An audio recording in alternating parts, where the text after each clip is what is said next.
¿Crees que existen mensajeros de Dios en nuestros tiempos? ¿Estás abierto a la posibilidad de recibir un mensaje de alguien especial? Esta historia nos la envió una suscriptora. Te invito a escucharla, porque a veces el temor viene de diferentes maneras y situaciones. Ya no hay vuelta atrás. Has entrado a mi casa. Así que ponte cómodo y cierra los ojos. Y vivamos juntos con el miedo.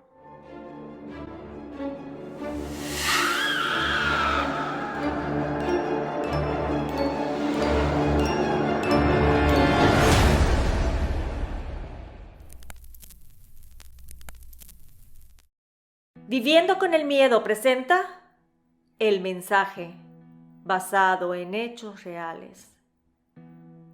Antes de iniciar mi relato, quiero platicarte que estoy casada y tengo 2 hijos, uno de 12 y otro de 10 años de edad. Ambos tienen condiciones especiales, ya que el mayor padece de TDAH, que es déficit de atención con hiperactividad, y el pequeño tiene TEA, que es el trastorno del espectro autista. Cuando me casé con mi esposo, siempre tuve la intención de tener hijos y que los amaría. Así que desde que nacieron, he sido una madre preocupada por su salud. Y fue por eso que desde muy temprana edad me di cuenta que necesitaban apoyo de especialistas. Así que desde la infancia son atendidos en uno de los mejores hospitales de mi ciudad. En este complejo médico, además de tener unos excelentes doctores, albergan niños que tienen urgencias psiquiátricas, como intentos de suicidio, uso de estupefacientes, que han sido abusados o incluso personas que abusan por cuestiones psicológicas. También personas que padecen esquizofrenia y otras enfermedades que pudieran atentar contra ellos mismos y otras personas. Bueno, ahí en ese hospital fue cuando me sucedió mi experiencia escalofriante, en el año 2019. Mi hijo Sebastián, que es el mayor, tenía cita con su psicóloga de 8 a 9 de la mañana y posteriormente mi hijo Julián, el menor, tenía su cita agendada de 10 a 11. Así que teníamos una hora libre y la usábamos para ir a los juegos, a pasar el tiempo o comer algo. Justamente a la hora muerta, por así decir, en que esperamos entre una y otra cita, los niños y adolescentes que estaban internados en el hospital salían a realizar sus actividades con los terapeutas. Así que hacían uso de las áreas comunes e incluso ciertas ocasiones sus familiares aprovechaban para ir a verlos. En esa ocasión, estando en los juegos con mis hijos, se me acercó uno de los internos. Lo reconocí por el uniforme de sudadera, pants y sandalias sin agujetas, además del color. Me dijo que tenía algo que decirme, algo muy importante y que no tuviera miedo.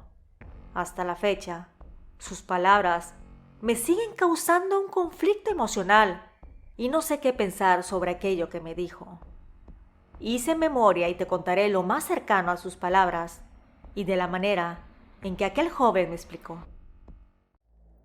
Me dijo que él oía voces en su cabeza. En ese mismo momento pensé que tenía esquizofrenia, porque es una de las enfermedades que hace que alucines, tanto visual como auditivamente. Pero lo que me llamó la atención fue que me dijo que las voces que escuchaba eran de 2 personas, una la de Dios y la otra la del diablo. Yo me quedé en silencio y a la par sentí que una frialdad recorrió mi cuerpo. Él continuó diciendo de manera muy natural que el diablo le decía que dejara de tomar los medicamentos, que se hiciera daño para que pudiera venir por él y llevárselo, pero que Dios le decía que no lo hiciera, que siguiera con el tratamiento para que su vida mejorara, que asistiera a las terapias y que siguiera creyendo en la palabra de Dios, porque vendría una guerra muy grande, que muchas personas se irían de este mundo por catástrofes y situaciones aterradoras, que la pelea no será de armas o de personas contra otras personas, sino que sería algo un poco más sutil, que iría acabando paulatinamente con la humanidad, y que solo los soldados del Señor quedarían con vida para enfrentarse a las fuerzas del mal. Déjame decirte que yo tenía la piel erizada al ver a aquel joven y escuchar sus palabras de manera tan convincentes. Él desbordaba una seguridad como la de una persona sana.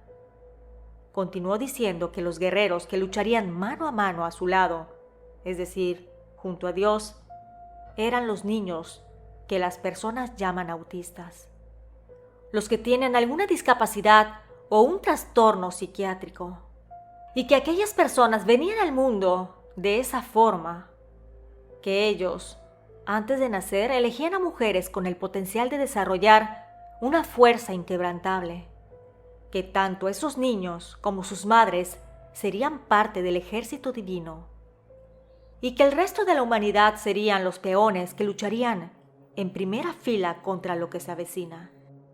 Yo tragué un poco de saliva porque realmente no sabía qué contestarle.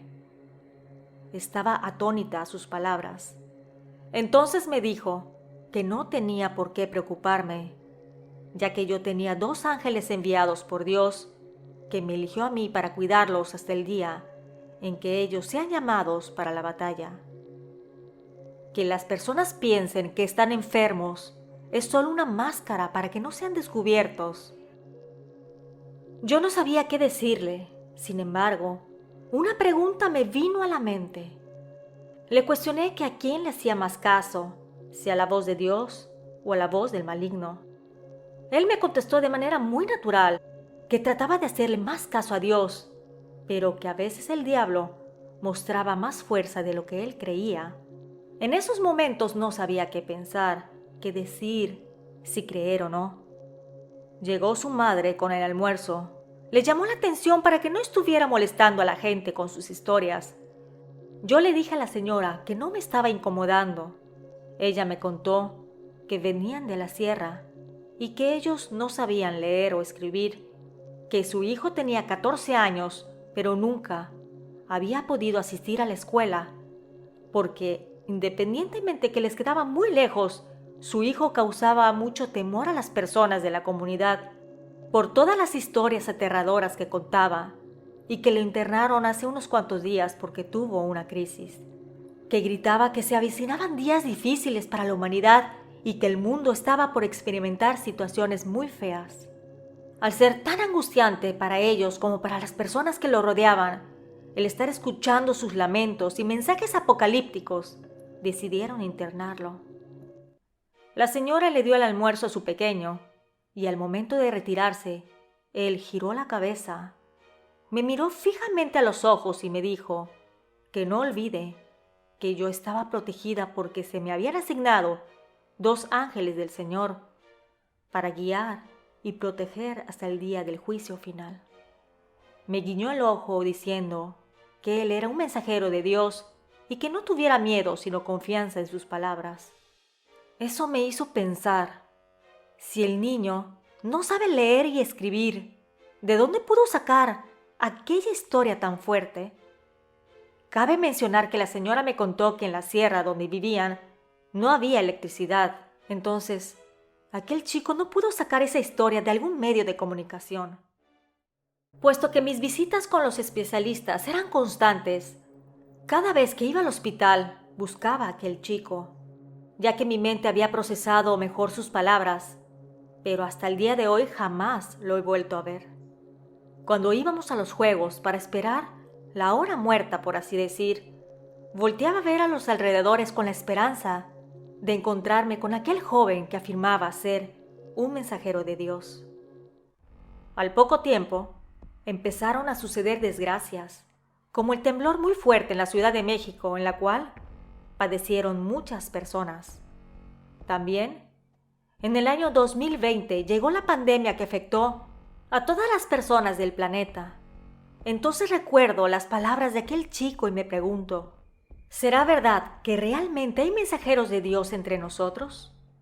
¿Será cierto que las personas con condiciones especiales son guerreros del Señor?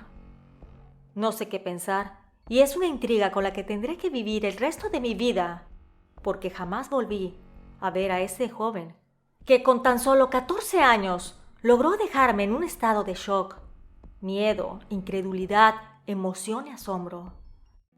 Admito que es la primera vez que le cuento a alguien esta vivencia. Solo mi esposo la conoce, pero quise compartirla porque tal vez estás en una situación similar a la mía, y al escucharla, te podría llenar con esperanza y fuerza, como a mí me llenó. Ya sea cierto que son guerreros o no, lo que sí es cierto es que son unas personitas especiales que ven la vida de diferente manera y podemos aprender de ellos porque su inteligencia y ojos ven al mundo con diferentes colores. Y aunque vivo con el miedo de que nuestro camino esté empedrado, nosotras, las guardianas de esos niños especiales, estamos al pie del cañón para protegerlos, amarlos y guiarlos. Mi nombre es Carolina y esta es nuestra historia. Gracias a la suscriptora por la confianza. A veces el tener miedo no es únicamente por cuestiones paranormales, sino también de nuestro día a día. El escuchar algo de una persona con capacidades diferentes puede movernos nuestro sentir y dudar de nuestra realidad. ¿Será que hay más allá de lo que nuestros sentidos pueden apreciar? Quise relatar esta historia que nos envió una suscriptora, porque a veces nos llena de incertidumbre que nos digan cosas, las cuales no podemos comprobar. Sin embargo, nos hacen dudar de nuestra existencia. Quiero aprovechar para mandar saludos a Gladys Mongelos, Adri Hortensia Jiménez, Encarnación González, Rufina Barrera y a Carmen CMR. También a todos ustedes que me escuchan y escriben continuamente. Nos escuchamos pronto. ¿Y tú? ¿Vives con el miedo?